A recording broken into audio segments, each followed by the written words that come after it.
What's going on, Dolphins? It is your boy Dillon, and I am here to do my preview video for the Miami Dolphins versus Los Angeles Chargers. It is going to be in Hard Rock Stadium, at Hard Rock Stadium. So that's our third home game already out of the first 4 games of the season. Obviously, that means that, you know, the away games are going to be backloaded a bit, which, I mean, we already knew, obviously, from the schedule, but that's not necessarily a good thing for us. So, you know, we'll see how that plays out, but, you know, whatever. Real quick, though, before I get into, you know, the breakdowns from the previous games and the league statistics and all that stuff, obviously, I want to give you the injury reports. But I did want to mention that James Crawford, linebacker James Crawford, has been placed on IR. I hadn't yet mentioned that in a video. So I did want to inform you guys of that. You know, because he was one of the guys that was on, you know, the injury report. But he has been officially moved to injured reserve. And in his place, we had picked up center guard Keaton Sutherland. So another offensive lineman, which is good because we're also losing offensive linemen. As we know, Danny Isidora had been placed on injured reserve. And, you know, Jesse Davis is banged up. So let's get into it, though. So for the injury report, guard tackle Jesse Davis is among 5 Dolphins players listed as questionable. Davis, who sustained an elbow injury against Dallas, was limited in practice all week. We do expect him to play, but he is a little banged up, so we'll see how that affects his play, if at all. We'll see. Also listed as questionable was Rashad Jones and Albert Wilson, who also were limited in practice. Rashad Jones had said that he's good to go and ready to play, so we'll see if he's active, and we'll see if they play him. Again, you know, just real quick, I don't know, you know, we'll see. But I did bring it up. I thought it was interesting that, you know, the 2 guys, you know, I mentioned how Kenny Stills popped up on the injury report all of a sudden after that little drama back and forth. Albert Wilson, obviously, you know, has been coming back from the hip, and did hurt his calf a couple weeks ago, and so that's why he's been out. And I'm not saying that the injuries aren't real, but I do think it is a funny coincidence. It is ironic that, you know, like Albert Wilson and Kenny Stills popped up on the well, Kenny Stills kind of popped up out of nowhere and then ultimately got traded, and then goes and has, you know, a good game for the Texans this past week against the Chargers and helped them beat the Chargers. Same thing with Tunsil. Both of them had really good games against the Chargers. The Chargers did play really well. It was a good game back and forth. And, you know, frankly, getting to this game, I think that they're going to have an even better game against a far weaker opponent, because Houston is a pretty good team and we're not very. And we're pretty banged up. Anyway, and then Rashad Jones, you know, he says that he's good to go and ready to play. He also says that he wants to be here for the long haul and remain a Miami Dolphin. But there were also, among, you know, the reports that there were players who wanted to get out of Miami. Minkah Fitzpatrick wasn't the only one. He was, and let's reiterate, he had a interception and a forced fumble at free safety in his first game with the Steelers. Yes, it was a loss, but he performed well and helped boost that team a bit. And I would venture to guess will continue to. Anyway, he wasn't the only one, though. There were reports that there were at least 2 other players, including a veteran player, that wanted out. And, you know, he's not saying it publicly, but it could be Rashad Jones. We don't know who it is. But it's also, I said that it was also interesting that he's on the report. Does he have an ankle injury? Sure. I'm not saying that's fake, but it is also curious. So, but I did say it's not really a thing until he's healthy and ready to go and they just decide not to play him. If they choose not to play Rashad Jones just because, or even though, despite the fact that he's healthy and he's ready to play and he has practiced, has been limited this week, but he has practiced, then you don't really have any excuse other than you're trying to not put your best players on the field and you are trying to lose. And also there is potentially something, behind the scenes, maybe personally going on between Rashad Jones and, Flores and or this organization. So again, nothing at this time. It doesn't really mean anything. The only one that is interesting is the Kenny Stills one. That is super questionable because he popped up on the injury report randomly out of nowhere right after that whole drama. He ends up getting traded, goes to the Texans, plays immediately, goes right to practice, plays immediately, and does well in the last game. So it's super questionable. We'll see how they handle Rashad Jones and Albert Wilson going forward. But, we'll see. I mean, they're theoretically, and Albert Wilson said too, he's good, right? So in his comments that he feels good and he feels ready. So we'll see, right? The only two players the Dolphins ruled out for the game are receiver Allen Hurns with the concussion. So we kind of expected that. But we are going to be down a receiver, which obviously hurts the offense that's already super bad. And cornerback Jamal Wiltz with a groin injury, which hurts the defense that's also been, up to this point, historically bad. Also, safety Bobby McCain with a shoulder and a hamstring. And linebacker Trent Harris with a foot are also questionable. Both were limited in practice Friday. I'm not really so worried about Trent Harris, but the Bobby McCain one is actually super concerning because he's one of the only good players that we have on the defense besides Xavier Howard, who's also, he's struggling.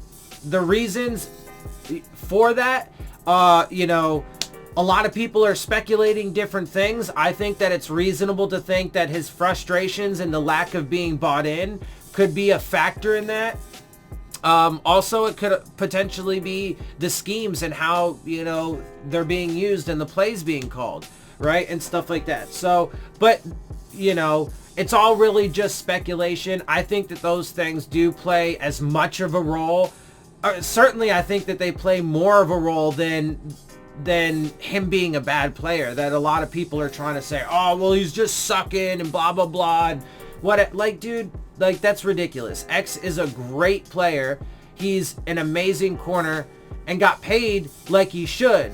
It's not his fault that he's on a team that was designed to fail, and among the other things, right? And again, I certainly don't blame him for not wanting to be part of this nonsense if that's the case. I think it actually makes sense. And he expressed the concerns himself.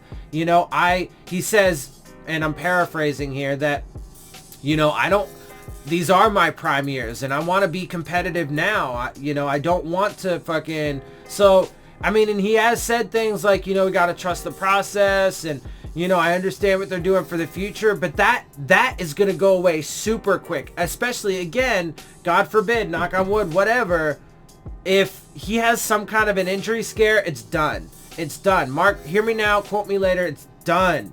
If Xavier Howard has an injury scare, he will be 100% bought out at that point and be like, nah, fuck this bullshit. I'm not going to waste the prime years of my life because, and also remember, the Dolphins apparently designed his contract to be very tradable, meaning it's friendly for other teams and they would, theoretically happily accept it, right? Even for a first round pick. So, again, don't think that, Xavier Howard is going to be here for the next 4 years just because there's a contract in place. Anyway, and also back to Bobby McCain though. So he has a hamstring injury, which is not a good injury for him to have he's playing safety right now, but as a slot corner, it would be terrible, right? But he's also got a shoulder injury. And from some reports that I've seen, it's a separated shoulder and he's still playing on it. If that's the case, that means he's going to be very limited in his abilities on the field. He could end up, performing poorly because of it. And in fact, it's highly likely, if that's the case, and from, I've heard from multiple sources and places that he has a separated shoulder. If that's the case, he's probably going to end up on injured reserve at some point. Either just as a safety precaution, not to injure him further, or because the shoulder gets so bad that he has to end up having surgery. Right now, they've been saying that he's avoiding surgery, but this is not a good recipe, guys. So we have serious concerns in the injury department. Serious concerns in the injury department. Now, are the Chargers also banged up? Yes. They are pretty banged up, and there are some really notable names. The Chargers ruled out 5 players Friday, including kicker Michael Badgley, with a groin, and 4 offensive players. Ruled out with Badgley were starting tight end Hunter Henry, big name with a knee, starting receiver Mike Williams with a back injury, also big name, backup tight end Virgil Green with a groin, and backup running back Justin Jackson with a calf. Wide receiver Travis Benjamin was listed as doubtful, so he probably won't play either. So that's 2 of their big receivers, 2 of their tight ends, and a running back. And kicker, I actually really don't give a shit about that, frankly, because I don't think it's going to come down to a field goal in this game. Anyway, some big numbers. So are there some possible opportunities there? Yes. But at the same time, first of all, Melvin Gordon actually is activated, and they say he's going to play a limited role, but he wasn't not activated because he was injured or anything like that. It was because it was a holdout. He was holding out, right? So, physically, I'm sure he's fine. And in fact, he's fresh. So, and they say he's going to have a limited role, but we'll see. I mean, he could end up having a pretty large role and could end up destroying our defense. We'll see. We'll see how it goes. But Melvin Gordon is going to be in there, and so that's a big one. But again, they do have some key guys out, so that provides an opportunity for the defense. However, I think that, and starting to get towards the game a little bit and how I think it's going to go, I think that for a little bit, we're going to have some false hope in this game, because I think that the defense is going to hold them for a little while until they start to wear down and get tired, and then they will start to get gashed. Although I think that the Chargers will have a decent first half and put up, maybe a couple touchdowns or score a couple times, and certainly hold a decent lead going into halftime. But the defense will end up wilting at some point, because they're going to end up being on the field for far too long. I think that our offense, everybody's like making a big deal about the marginal step forward that we had in the last game. Rosen played okay. He didn't play great, but the rest of the team played offensively for sure, played awful. And we're even more injured. Alan Hearns is out. Right? Isadora got put on injured reserve, and Jesse Davis is banged up.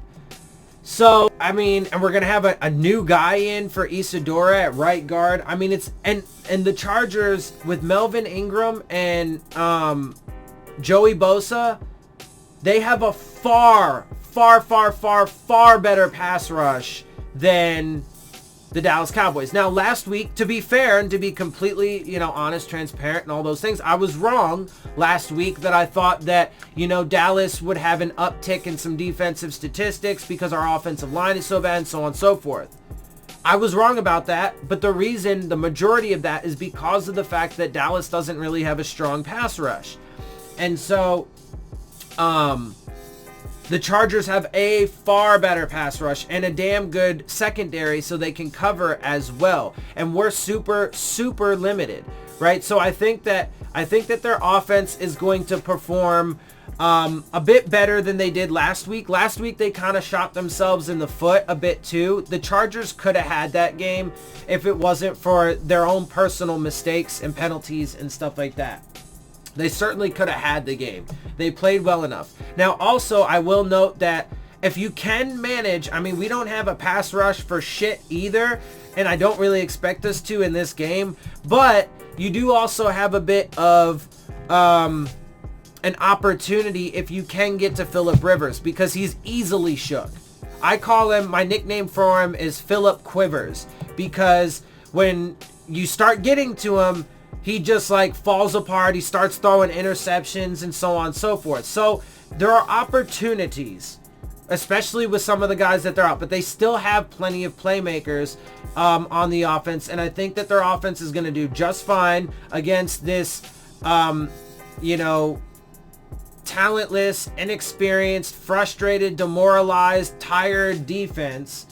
And their defense, I think, is going to just like eat our offense alive, because again, I think that they're going to have constant pressure on Rosen. I think that our run game is going to end up taking a step back. The past 3 weeks, the run game has netted more yards. We started with 21, then we ended up having 42. This past week we were at 72.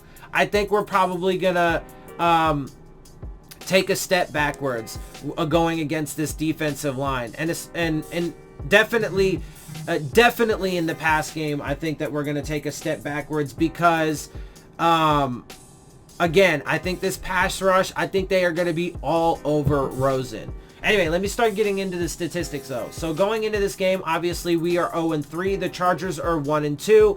But again, it's, I didn't see their first 2 games, but they certainly could have won that game. They could have certainly been 2-1. But obviously, with the Texans winning, that does also hurt the draft pick that we get. Although we expect the draft pick, the first round pick from the Texans, to probably be somewhere like early to mid 20s. Because I do expect that the Texans will make the playoffs at the very least just by winning their division, even if they don't have, a super stellar record at the end of the year. I think that they are going to end up making the playoffs just by virtue of winning their division.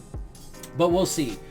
So let's get into these league standings right now as of today. So points per game, we are at 5.3. We have scored 5.3 points per game, which is obviously 32nd in the league. The Chargers only 20, which is 22nd in the league. So again, there's some opportunity there.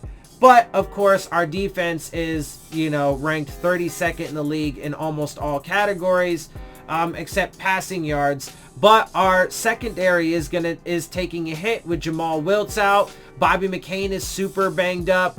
X has, he struggled last game. He was fine in the first 2 games. To be fair and to be clear and honest.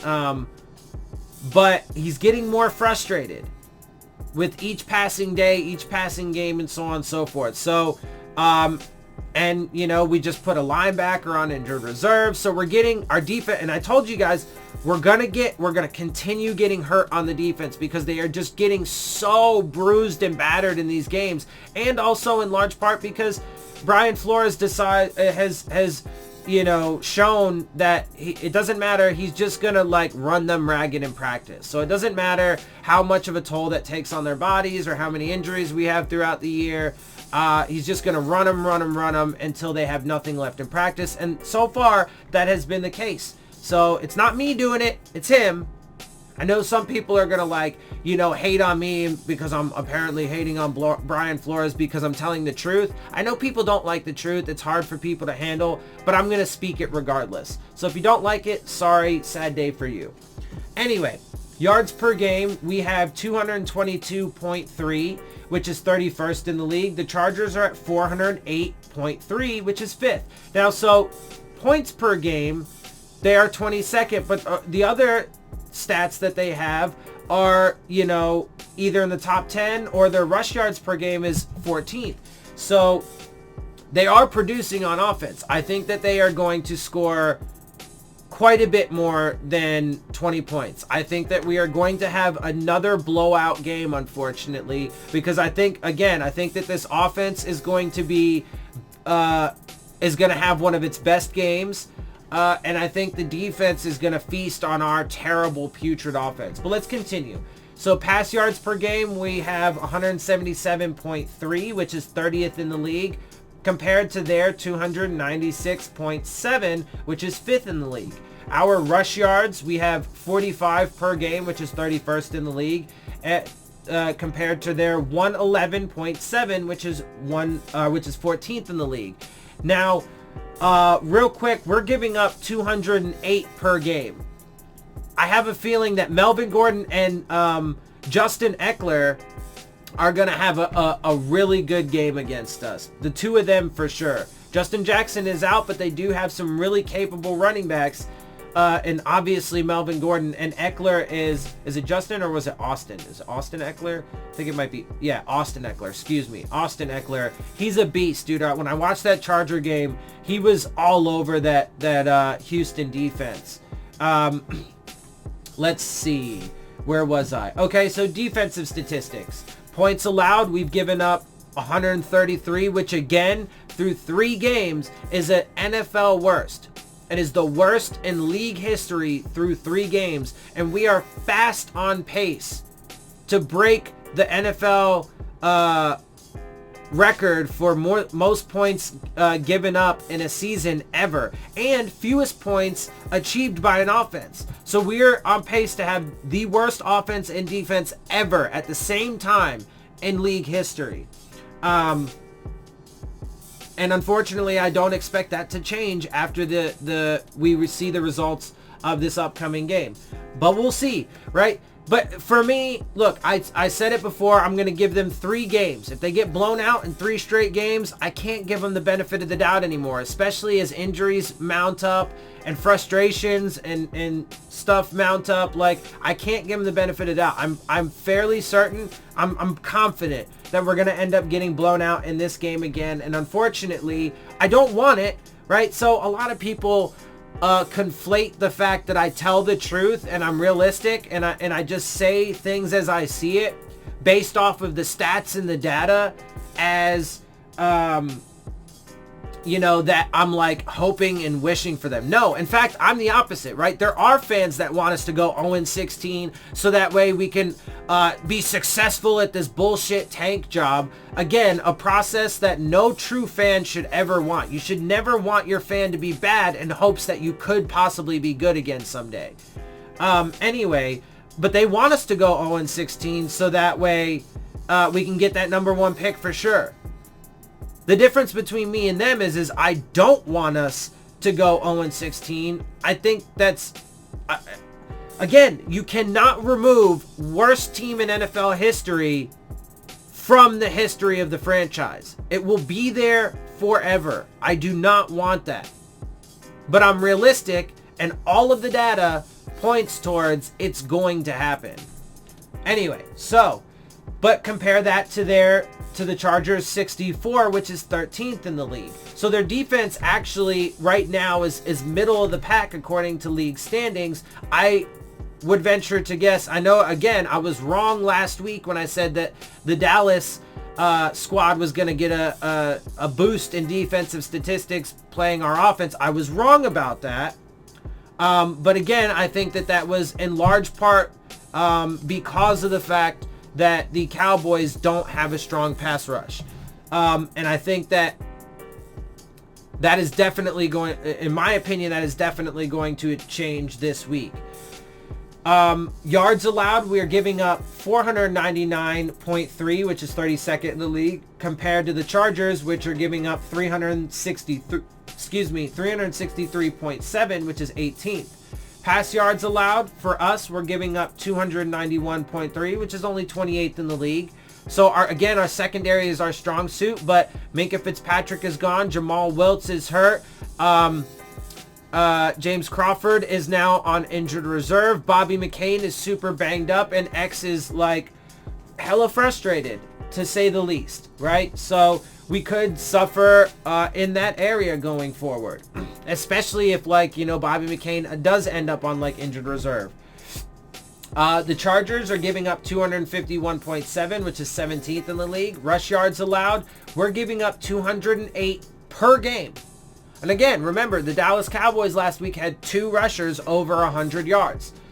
208 per game, which is 32nd in the league. The Chargers 112 per game, which is 18th. But in any game so far, we've only gotten up to 72 yards, and our offensive line is banged up. In addition, you know, to how bad they've been playing, right? So, again, I can't understand how people think that things are going to get better when you put all this in. Anyway, let's continue on though. Let's compare the previous games. We had 283 total yards. They had 366. We had 211 passing yards. They had 293. Again, I think that passing yard number is going to regress from this game. In this next game, because I think that they are going to be all over Rosen in that pass rush. Let's see. Rushing yards per game, we have 72. Or not per game. In this past game, we had 72. They had 73. Interesting. Right? But they didn't have Melvin Gordon. And again, they also did shoot themselves in the foot a lot that past game. You know, they ended up having a bunch of, you know, first down, you know, they had first downs and you know, positive plays and big plays taken back because of like penalties and stupid mistakes and shit. We were 4.2 yards per play. They were at 5.3. Each team lost a fumble but didn't throw any interceptions. We were 20% on third down. They were 33%. And again, though, you know, Houston has a damn good defense. Certainly better and far more talented than what our defense is at this particular point. We had the ball for 29 minutes and 4 seconds. They had it for 31-48. We had 5 penalties. They had 7. Passing statistics, Rosen was 18 for 39 with a 46.2 completion percentage for 200 yards and a 60.2 passer rating. On the season now, so far, he's 43.3% completion percentage for 302 yards, no touchdowns, 2 interceptions, and a 45.3 passer rating. Fitzpatrick did come in for a couple plays last game because, you know, there was a real quick, let's just check on Rosen just to make sure he doesn't have a concussion. He was fine, whatever. But he did also have that injury scare to his knee the week before. So let's see. Again, my biggest fear for Rosen is that he's going to get hurt. I really do. I fear it. And unfortunately, this could be a game where it happens. Because again, the Chargers have a much stronger pass rush than the Cowboys and even the previous teams that we played, even the Patriots. They have a better, and they got 7 sacks on us that game. Okay, so I fear that Rosen could end up, you know, I mean, I know he's going to get murdered back there all day, right? Like, that offensive line is going to be super porous as it's been, and especially now with Isadora out and Jesse Davis banged up. It's going to be a rough day for him, and I really fear for the kid, man. I do. I really do. And so it's possible Fitzpatrick ends up having to come in. He was only in for a few plays last game, but he was 2 for 2, 100% completion percentage, 29 yards with a 118.8 passer rating. On the season, but on the season though, he's 51.9% completion percentage, which is still better than Rosen overall, although he has played a lot more up to this point. He does have 1 more yard still than Rosen at 303. And 1 touchdown versus 4 interceptions with a 44 passer rating. And who knows, it is possible that he ends up coming in at some point in this upcoming game, either for one of 2 reasons. Maybe because we're just getting our asses whooped so bad and they just don't want to get Rosen murdered, or because Rosen gets murdered. So, figuratively speaking, not literally. Hopefully. That would be super terrible. And there hasn't been a death in the NFL in like a super long time. So anyway, keep that out of it. It's all figurative. But he is going to take a beating behind the super porous offensive line for sure. Phillip Rivers' last game was 31 for 46, a 67.4 completion percentage for 318 yards, 2 scores, and a 101.5 passer rating. On the season, he's 66.4, 944 yards, 5 touchdowns, 2 interceptions, and a 98.5 passer rating. If he even plays to that level, which is kind of just average, then he's going to end up having a phenomenal day. Right? Like, his stat line will be far more impressive at the end of tomorrow if he just plays average. Rushing statistics, Kenyon Drake led the way for us. 13 rushes for 44 yards, 3.4 average. Rosen had 3 rushes, 13 yards, and a 4.3. And Balazs had 7 for 11 yards, 1.6. I don't expect our rushing game, again, I'm pretty sure it's gonna... We might end up having similar yardage. I think we, might possibly take a step back in yardage if they just completely stuff our run game, which I do think is possible against this defensive line. But I think where we're really going to take the step back is the pass yardage. Because I think that they're going to be in fucking Rosen's face all day. And I think he's going to make a lot of mistakes. We've seen the receivers, dropping a lot of passes. So I think we'll probably see that continue. But see, look, a lot of those mistakes and stuff, I think has a lot to do. Nobody wants to talk about it or whatever, but I think it really has to do with a lot to do with the dissension within the locker room and the fact that, I think it's insane to think that if anybody thinks that this entire locker room is like bought in 100% to what's going on right now, like that's absurd. There has to be at least a good portion of the locker room that's like, fuck this. And it grows with every week that this happens. Anyway, Austin Eckler led the way for them. 9 rushes, 36 yards, a touchdown, and a 4 average. Justin Jackson had 5 rushes, 26 yards, and a 4.2 average. Obviously, Justin Jackson is out for this upcoming game, but Melvin Gordon is in. And Melvin Gordon and Austin Eckler are the far better rushing tandem than Austin Eckler and Justin Jackson. So I expect their run game, and with a run defense that's giving up over 200 yards per game, I expect their run game to have, and that's the thing too, especially with their wide receivers. So let's even think about that, right? So going into this game, it wouldn't be surprising at all if they lean on their run game, right? Melvin Gordon and Austin Eckler against a rush defense giving up over 200 yards per game. And then when they have their opportunities, just light us up in the pass game. And I think that their offense is going to have a really good day, unfortunately. Receiving, Preston Williams led the way for us, 4 of 12 and for 68 yards. And that's the thing, right? So everybody is like, yeah, Rosen and Preston Williams have this awesome connection. Dude, come on. He only caught a third of the passes. Now you could say, yeah, but Rosen put it on the fucking money all those times. Well, that's not entirely true. He did, a handful of those where they were dropped, or some of those that were dropped. Yeah, some of them were defended. Some of them were not accurate, right? So it's a mix, but he only caught 4 of 12. Okay? Anyway, Devontae Parker. So I'm not saying that they don't have a connection. I think that they do actually have a bit of a connection. And I think it can grow and get better as time goes on. But let's pump the brakes on being like, oh, they have this amazing connection. All of a sudden they're going to be this superstar duo that just starts lighting up defenses. Bruh, come on, chill out.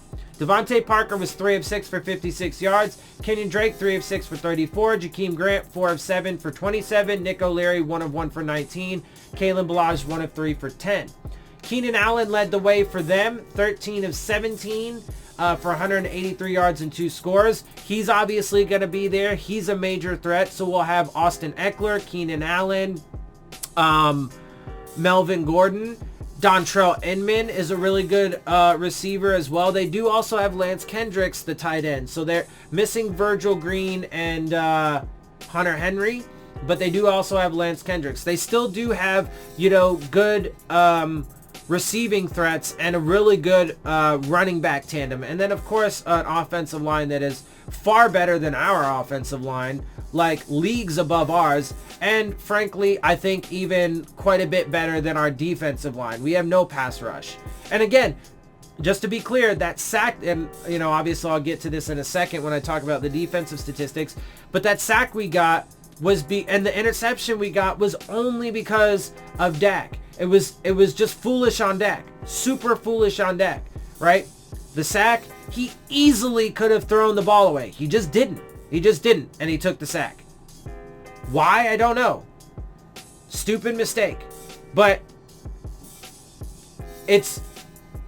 we shouldn't be giving Taco Charlton and the Dolphins defense like a ton of credit for getting that sack. Or the interception. He airmailed it in like double or triple coverage right to Bobby McCain. He shouldn't have thrown that pass. Those were more the product of Dak's mistake than it was good play by our defense. Anywho, continuing on though, Mike Williams was 3 of 7 for 45 yards. Obviously, he won't be playing. Austin Eckler was 7 of 7 for 45 yards. So obviously a major threat both in the passing game and in the run game. Dontrell Inman was 1 of 3 for 23, and Lance Kendricks 1 of 2 for 13. Defensive statistics, we had 1 sack and 1 tackle for loss, which was the sack on Dak quarterback, which again shouldn't have happened because he should have thrown the ball away. So if that didn't happen, then we wouldn't have had any sacks or tackles for loss. But we did have 1 of each. No forced fumbles, no fumble recoveries. We did have the 1 interception, but again, airmailed right to Bobby McCain by Dak Prescott. His mistake. And then 4 passes defensed. Last game, though, the Chargers did have 2 sacks, 4 tackles for loss, fumble recovery, and 3 passes defensed. And so they actually had solid defensive statistics. But look at that. 2 sacks and 4 tackles for loss. Dude, against this offensive line and this offense, I'm fairly certain,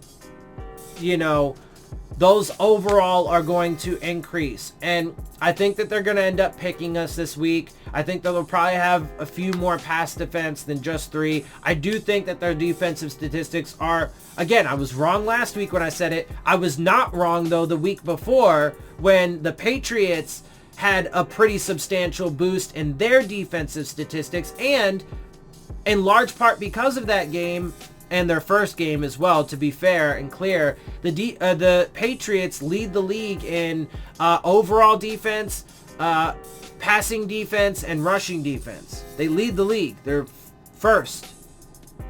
So, and that was in, big part because of their boost that they got from playing us. And I do think that the Chargers are going to have a boost this week. I think that their defense is going to feast against our just absolutely horrid, putrid, and also banged up offensive line. And I think that they're going to feast on Rosen. They're going to shut our run game down.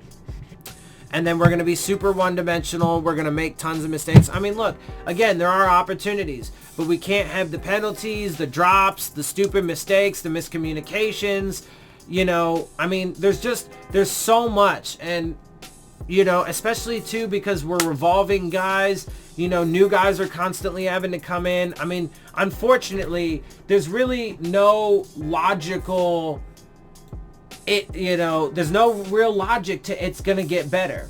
I know everybody wants to be super hopeful and whatever, but it's just not reality. It's just not reality. And for me, again, like I said, and this is how I'll wrap it up. I said that if they get blown out in 3 straight games, I can't give them the benefit of the doubt anymore. Especially as more and more information comes in, right? Injuries pile up and more data points that continue to point in that direction. So,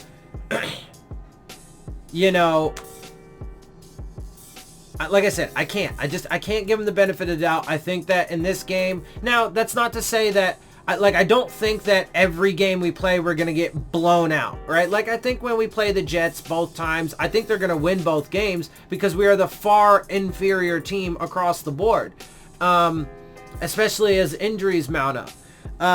But I don't necessarily think that it's going to be like by 20, 30 points, or maybe even, it might even be relatively close compared to, what we've been seeing. But I still think we're going to lose those games. This game, I feel pretty confident we're going to end up getting blown out again. And our, minus 117 point differential is just going to get worse. And we're going to, anyway. So we'll see though. Again, I mean, you know, every week, you know, everybody's like, you know, any given Sunday and blah, blah, blah. So they do have a chance to prove me wrong yet again. But from my perspective, as far as this channel goes and this YouTube creator, my perspective is they're going to get blown out again by a strong Chargers team that is going to be like feasting on a massively inferior and banged up opponent. So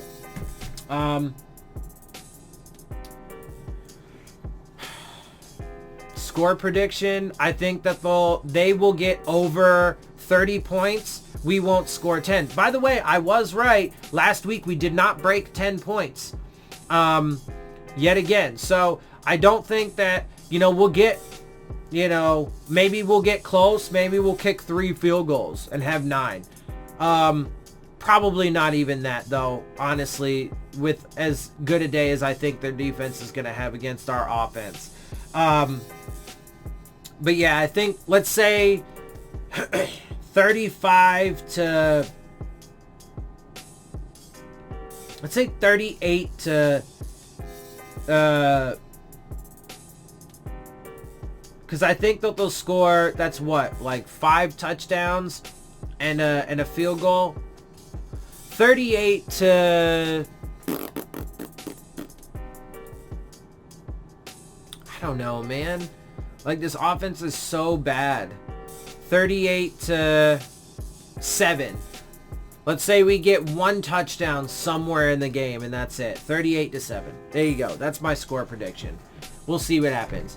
Also, I mean, the Chargers are massive favorites going into this game. Over 20 points again. It's another 20-plus point spread going into this game. So, again, they have a chance to prove me wrong. My perspective is we're going to end up getting blown out. We'll see how the facts bear out. If I'm wrong, I'll be happy to say it. Super happy to say it. But if I'm right, then I'm just going to keep it real, and I'm going to tell you guys like it is. I'm going to give you the facts. I'm going to give you the facts no matter what, right? And we'll go from there. I mean, you know, people can hate on me and call me negative or whatever for pointing out the facts. But look, man, you know, if you think I'm negative because of that, because I'm following the facts, I don't know what to say to you. I mean, look, you're not going to hurt my feelings. It doesn't bother me. So, like, you know, I don't, like, know what the point is. But, I mean, like, if you ignore facts, man, like, I just don't know what to say to you. Because you're unreasonable at that point. So, if you want to hate on me for that, go ahead. By all means, I don't give a shit. I'm just going to report the facts as they are, point blank, bottom line, period, and give you the best evaluation and perspective I possibly can. Anyway, that's how I'm going to cut this. I'm going to jump up out of here. I hope you guys enjoy my videos and my perspective and all that. If you do, share it around first of all, but make sure you hit the subscribe button. Make sure you hit the like button. Make sure you hit the bell if you want to get the alerts. Leave your questions, comments, and concerns down in the comment section. And of course, as always, make sure you follow me on Twitter at Dillon Tartaro. And with that, I am out. I'll see y'all soon. Phins up.